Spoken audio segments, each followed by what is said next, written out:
إن الحمد لله نحمده ونستعينه ونستغفره ونعوذ بالله من شرور أنفسنا وسيئات أعمالنا من يهده الله فلا مضل له ومن يضلل فلا هادي له أشهد أن لا إله إلا الله وحده لا شريك له وأشهد أن محمدا عبده ورسوله اللهم صل وسلم على رسول الله نبينا محمد صلى الله عليه وسلم وعلى آله وأصحابه ومن تبعهم بإحسان إلى يوم الدين.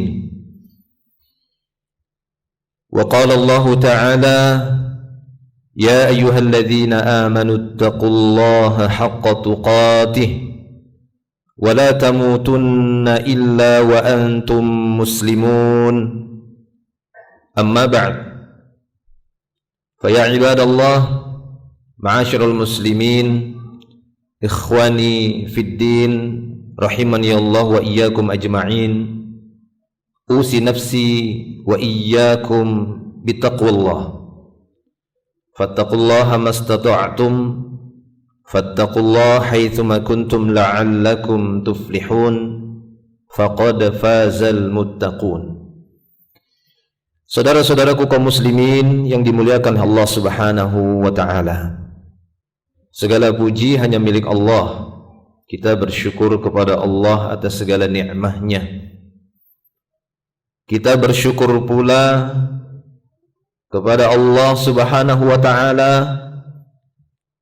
yang telah memanjangkan umur kita dan telah menyampaikan kita kembali ke bulan Ramadan di tahun ini, di mana sebagian saudara kita tidak mendapatkan kesempatan tersebut. Mereka telah mendahului kita untuk menempati alam berikutnya, alam barzakh. Maka hendaknya kita memanfaatkan umur yang panjang ini untuk lebih memperbaiki amal kita, meningkatkannya.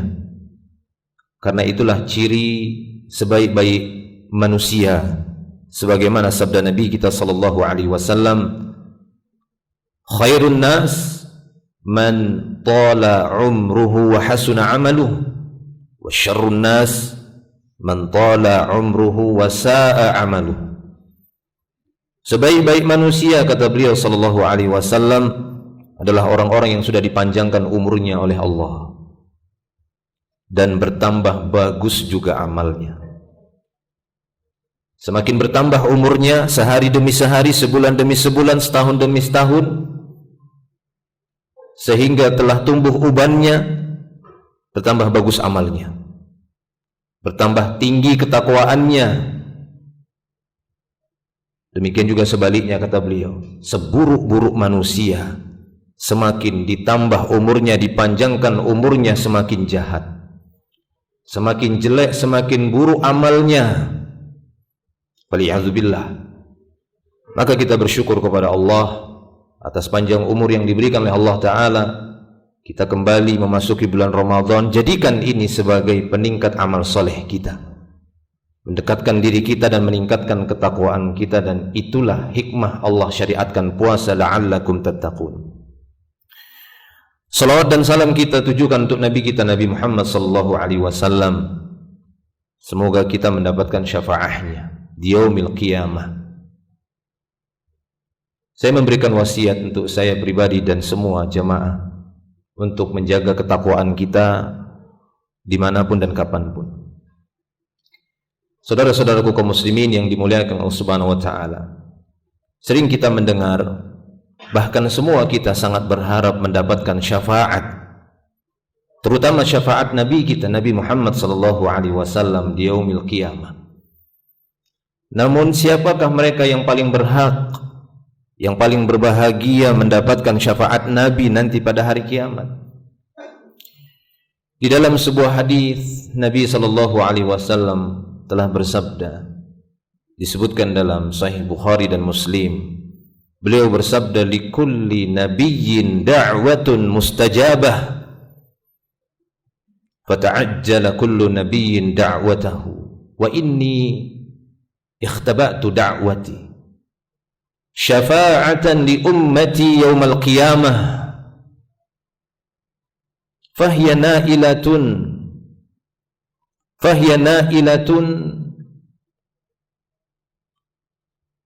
man mata min ummati la yushriku billahi syai'a.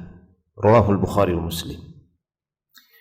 Beliau sallallahu alaihi wasallam bersabda bahwa setiap nabi itu punya jatah satu doa yang pasti dikabulkan. Ini satu faedah, bahwa setiap nabi itu diberikan satu jatah doa yang pasti dikabulkan oleh Allah. Berarti doa-doa nabi yang lainnya dari para nabi itu rojaul ijabah namanya, sebatas diharapkan dikabulkan, tidak dipastikan. Jika Allah Ta'ala menghendaki dan melihat kemaslahatannya, kesesuaiannya dengan kehendak Allah, Allah Ta'ala kabulkan, Allah Ta'ala beri. Atas kurang-kurangnya Allah Ta'ala ganti dengan yang lainnya. Tapi ini ada, setiap nabi diberi jatah oleh Allah Subhanahu wa Ta'ala satu saja. Jika seorang nabi meminta kepada Allah Ta'ala dengan jatah tersebut, pasti Allah Ta'ala kabulkan. Dan Allah la yukhliful mi'ad, Allah Ta'ala tidak akan mengingkari janjinya. Namun kata Nabi kita sallallahu alaihi wasallam, fata'ajjala kullu nabiyyin da'watahu. Namun setiap nabi sudah menggunakan jatah doa yang mustajab tadi di dunia, sudah dipakai jatah tersebut, kuota tersebut, bahasa kita sudah dipakai oleh setiap nabi jatah doanya ketika mereka di dunia. Lalu apa kata Nabi sallallahu alaihi wasallam? Wa inni ikhtaba'tu da'wati. Sementara aku simpan, aku tabung doa tadi. Masya Allah, Allahu Akbar. Ini tanda cintanya Nabi Muhammad sallallahu alaihi wasallam dengan umatnya. Bahkan kita katakan sikap isar, seperti isarnya kaum Ansar kepada kaum Muhajirin. Wa yu'thiruna ala anfusihim walau kana bihim khasasah. Allah Ta'ala puji orang-orang Ansar pada waktu itu yang memiliki sikap isar, mengorbankan apa yang mereka miliki padahal mereka sebenarnya butuh, tapi lebih mereka dahulukan saudara mereka kaum Muhajirin. Ini sikap isar, mengorbankan diri untuk kemaslahatan orang lain. Ini dipuji di dalam Islam, dan ini dicontohkan oleh Nabi kita sallallahu alaihi wasallam. Padahal bisa saja jatah doa itu beliau gunakan untuk dirinya sendiri atau untuk keluarganya, tapi enggak beliau pakai untuk kepentingan keluarganya. Walaupun beliau memiliki jabatan tertinggi di antara manusia, yaitu jabatan Nabi, karena ini jabatan langsung dari Rabbul Alamin, bukan dari manusia yang mengangkatnya, tapi penciptanya manusia dan pencipta seluruh makhluk memberikan jabatan kepada beliau sebagai seorang nabi. Namun demikian beliau sallallahu alaihi wasallam tidak bersikap ekstrim dalam nepotisme, sehingga sangat condong hanya membela, mengutamakan keluarga saja, ahli baitnya. Tidak, beliau lebih mengutamakan kemaslahatan yang lebih besar, yaitu umatnya. Kalau beliau saja berpikir bagaimana umatnya bisa selamat, sangat kita sayangkan umatnya tidak mau ataupun tidak berpikir untuk berbalas budi dengan beliau. Sangat disayangkan kalau umatnya tidak memperdulikan kebaikan beliau, perhatian beliau, sampai-sampai tidak memperdulikan keluarganya, tidak mengutamakan keluarganya. Sangat disayangkan ada umatnya yang menyelisihi sunnah nabinya, tidak berpikir bagaimana membalas kebaikan Nabi yang sudah berpikir untuk menyelamatkan umatnya, bukan hanya di dunia, nanti di akhirat. Nanti di akhirat, bukan di dunia. Sungguh sangat disayangkan ada umat-umat Nabi Muhammad yang Nabi Muhammad sallallahu alaihi wasallam mengurangi tidurnya hanya untuk memikirkan umatnya, tidak menggunakan jatah doanya yang sudah dipakai oleh seluruh nabi. Adapun aku tidak, karena doa ini akan aku pakai nanti di hari kiamat, akan aku gunakan bukan untuk keluargaku, bukan untuk menyelamatkan diriku, bukan untuk ahli baitku kata Nabi, tapi untuk umatku. Sayangnya beliau kepada umatnya, isarnya beliau kepada umatnya. Ini seharusnya menjadi contoh pula bagi para pemimpin, bagi orang-orang yang diserahkan kepada mereka jabatan, agar mereka menunaikan jabatan tersebut dan tidak mengambil keuntungan yang sangat besar, hanya menguntungkan dirinya sendiri dengan jabatan tersebut, menguntungkan keluarganya sendiri. Na'udzubillah. Ini bukan contoh yang telah dicontohkan di dalam Islam, bukan contoh dari Nabi kita sallallahu alaihi wasallam sebagai pemimpin muslim yang diberikan jabatan, tapi beliau mengutamakan orang banyak, orang-orang yang dia pimpin, menyelamatkan mereka, bukan mengorbankan mereka untuk kepentingan pribadi Nabi sallallahu alaihi wasallam. Bukan itu contoh pemimpin yang baik dalam Islam. Tapi dia berusaha untuk mengorbankan dirinya, bagaimana orang-orang yang dia pimpin ini bisa selamat, bisa berbahagia, tidak hanya di dunia, dunia dan akhirat. Itulah dia orang-orang Islam. Faedah yang lainnya para jamaah milik Allah Subhanahu wa taala, beliau mengatakan wa inni ikhtaba'tu da'wati syafa'atan li ummati yaumil qiyamah. Aku tabung jatahku itu yang diberikan oleh Allah Subhanahu wa taala. Bonus itu sebenarnya. Begitulah seorang pemimpin. Saat dia mendapatkan kelebihan demi kelebihan, bonus demi bonus, dia tidak memikirkan diri sendiri. Tidak hanya hak gaji mungkin bahasa kita, tapi yang mungkin sifatnya ziyadah, yang sifatnya bonus, dia pun memikirkan orang-orang yang dia pimpin, bagaimana ini bisa didapatkan. Dan ini salah satu yang paling penting juga. Nabi sallallahu alaihi wasallam di dalam memanajemen nubuah yang diserahkan kepada beliau, beliau tidak hanya berpikir dengan masa depan, dengan jangkauan yang pendek. Kadang ada sebagian orang berpikir masa depan itu, tapi ternyata masih di dunia yang dia pikirkan. Bagaimana nanti kalau pensiun saya? Bagaimana nanti kalau saya tua, nanti harta saya tidak ada? Itulah sebatas sebagian manusia memikirkan masa depan masih di dunia. Padahal mungkin saja apa yang dia rencanakan untuk masa depan, masa tuanya, sebelum tua itu sudah meninggal, dan dia tidak mendapatkan apa yang dia tabung. Lihat Nabi menabung. Tabungan beliau bukan untuk di dunia, tabungan beliau nanti, kata beliau, untuk umatku nanti di hari kiamat, di yaumil akhir. Itulah sebaik-baik tabungan para jamaah milik Allah Subhanahu wa taala. Menabunglah untuk hari kiamat, menabunglah untuk yaumil akhir. Jangan hanya sebatas kita berpikir bekerja menabungnya hanya untuk sebatas masa depan dunia, untuk akhirat kita. Lihat Nabi kita sallallahu alaihi wasallam ketika meninggal dunia, beliau tidak mewariskan harta, karena harta beliau sudah beliau tabung di tabungan Allah, bukan di tabungan dunia. Padahal beliau memiliki jatah harta rampasan perang yang cukup besar, tapi kenapa tidak terlihat? Sudah habis fisabilillah. Di jalan Allah beliau tabungkan di tabungan Allah Subhanahu wa taala. Nanti kata beliau, yaumil akhir. Hari kiamat.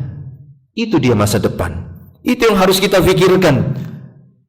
Sehingga Ibnu Jauzi mengatakan, hada min husni tasarrufihi in ja'ala da'watahu fima yanbaghi. Kata Ibnu Jauzi, inilah bagusnya manajemen beliau.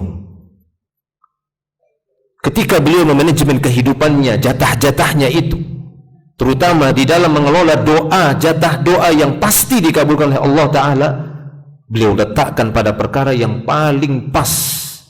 Apa itu? Hari kiamat nanti. Sesuatu yang kita yakini, karena kita orang Islam, meyakini itu akan terjadi dan kita akan masuk nanti di yaumil akhir, tapi sering kita lalai untuk mempersiapkannya. Lihatlah Nabi kita sallallahu alaihi wasallam dan banyak contoh. Lalu kata beliau sallallahu alaihi wasallam di akhir hadis tadi, fahiya nailatun insyaallah, kata Nabi, syafaatku itu insyaallah akan didapatkan bagi siapa? Man mata min ummati la yusyriku billahi syai'ah. Syafaat itu akan diterima, akan diperoleh, akan didapatkan bagi setiap umatku yang ketika dia meninggal dunia, dia tidak menyekutukan Allah sedikit pun. Ketika dia meninggal dunia, tidak ada dosa syirik yang dia bawa sedikit pun. La ilaha illallah. Tidak ada ilah yang berhak diibadahi kecuali Allah.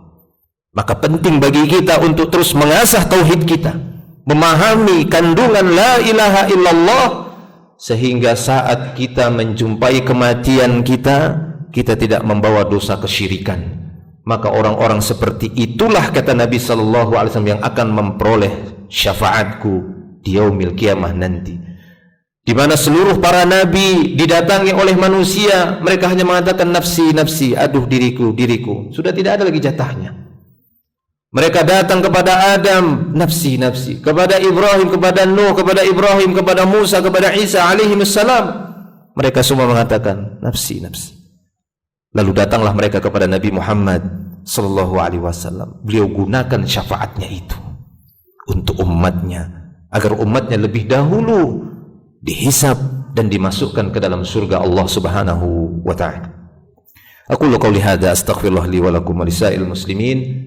Innallaha ghafurur rahim fa'tabiru ya ulil albab.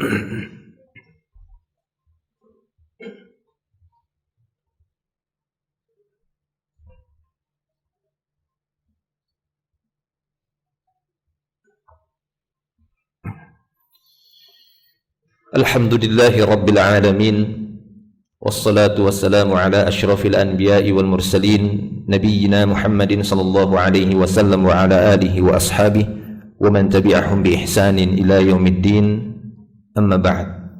Ikhwani fillah rahimani Allah wa iyyakum ajma'in. Salah seorang sahabat, Abu Hurairah radhiyallahu anhu, pernah bertanya kepada Nabi sallallahu alaihi wasallam tentang masalah syafaat ini. Dia bertanya kepada beliau sallallahu alaihi wasallam, man as'adun nas bi syafa'atika yaumil qiyamah ya Rasulullah. Wahai Rasulullah, siapakah manusia yang paling berbahagia bisa dapat syafaatmu nanti pada hari kiamat? Maka kata beliau sallallahu alaihi wasallam, as'adun nas bi syafa'ati yaumil qiyamah man qala la ilaha illallah khalisan min qalbihi aw nafsihi. Itu kata beliau. Orang yang paling berbahagia mendapatkan syafaatku pada hari kiamat, kata beliau, adalah orang-orang yang saat mengucapkan la ilaha illallah, betul-betul dia ikhlas secara tulus, dari dalam jiwanya, dari dalam hatinya, benar-benar ikhlas dan memahami, mengakui tidak ada ilah yang berhak diibadahi, disembah. Semua dia buang dari hatinya. Itulah namanya khalis. Dia bersihkan hatinya. Hatinya tidak tersangkut dengan jimat, tidak tersangkut dengan gunung, tidak tersangkut dengan jin, tidak tersangkut dengan malaikat atau dengan apapun. Hatinya tersangkut dengan Allah, bahwasanya munajatnya kepada Allah, harapannya kepada Allah, rizkinya hanya kepada Allah, tawakalnya hanya kepada Allah, penyerahan dirinya hanya kepada Allah. Tidak ada keyakinan kepada selain Allah Subhanahu wa taala. Itulah namanya khalisan. Saat dia mengucapkan la ilaha illallah, betul-betul bersih hatinya. Enggak ada Tuhan yang lain, tidak ada keyakinan yang lain, hanya Allah Ta'ala saja yang dia letakkan keyakinan dalam hatinya. Itulah orang yang paling berbahagia nanti mendapatkan syafaat Nabi pada hari kiamat. Dan semoga Allah memudahkan kita. Allahumma salli ala Muhammad wa ala ali Muhammad kama sallaita ala Ibrahim wa ala ali Ibrahim innaka Hamidun Majid. Allahumma barik ala Muhammad wa ala ali Muhammad kama barakta ala Ibrahim wa ala ali Ibrahim innaka Hamidun Majid. اللهم اغفر لنا وللمسلمين والمسلمات والمؤمنين والمؤمنات الأحياء منهم والأموات إنك أنت الغفور الرحيم. ربنا ظلمنا أنفسنا وإن لم تغفر لنا وترحمنا لنكونن من الخاسرين. ربنا لا تزغ قلوبنا بعد إذ هديتنا wa hab lana min ladunka rahmah innaka antal wahhab ya muqallibal qulub tsabbit qulubana ala dinika wa ta'atik. Rabbana atina fid dunya hasanah wa fil akhirati hasanah wa qina adzaban nar. Wa sallallahu wasallam ala nabiyyina Muhammadin wa ala alihi wa sahbihi ajma'in. Akhiru da'wana alhamdulillahi rabbil alamin. Aqimus shalah.